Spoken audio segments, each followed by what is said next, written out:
This is the second video of section 5 on developing the application.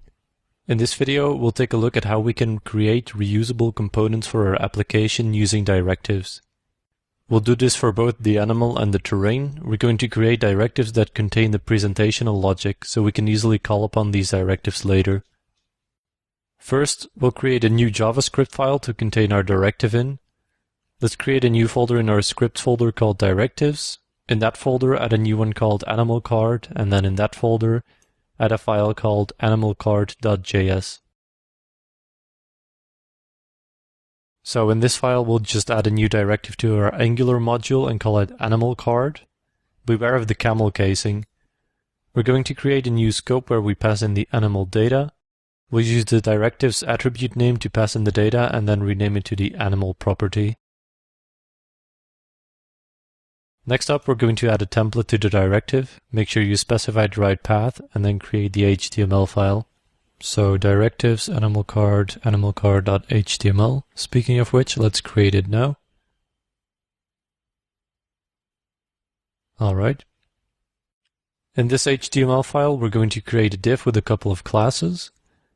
In here, we're going to add a couple of elements to the card as well, like the animal's photo, its name, and its statistics.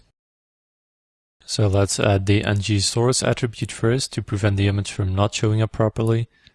And we'll say images/animalid.png, that's where we'll store the images. Next up is the name, so just pass in the animal's name.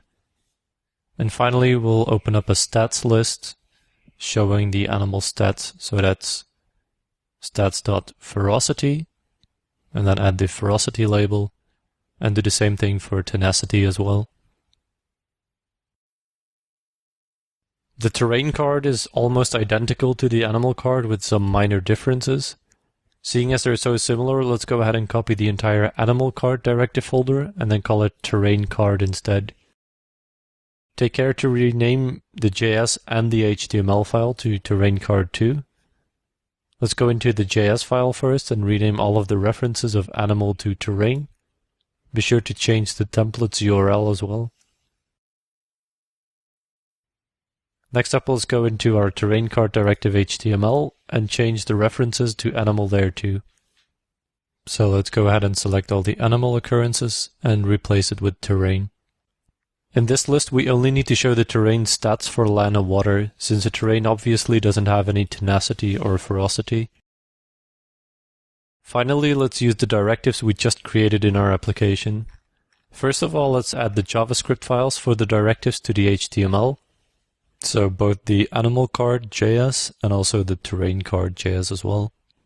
Then go back to the arena partial and add both the animal and terrain card directives to the matchup, and also passing in their relevant data.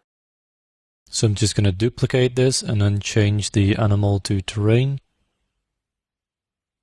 Alright. Go to the application in the browser and presto, our directives are being shown like they should. Awesome. The presentation is really basic and the images don't load yet, but you can go wild here and create your own sorts of cards and styling here. That's totally up to you to decide.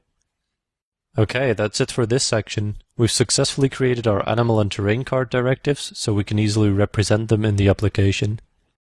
In the next video, we'll create an animal picker so that we can find a match with our animal of choice.